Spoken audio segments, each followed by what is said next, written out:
And as we move into Enoch, I want to throw out one thing here about his name that makes this whole story so fascinating and how it actually can relate to all of us. Because I don't know about you guys, when I read the Enoch story, I'm like, I'll never be like him.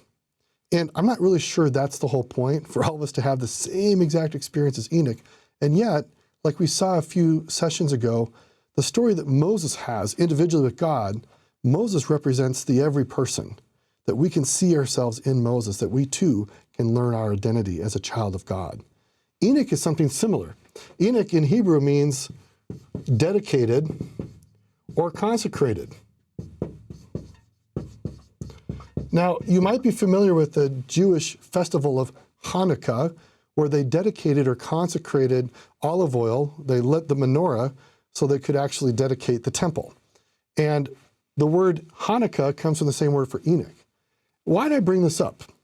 Well, we're going to see how Enoch, through the help of God, dedicated and consecrated his life to spread God's kingdom throughout the world, or at least within his realm.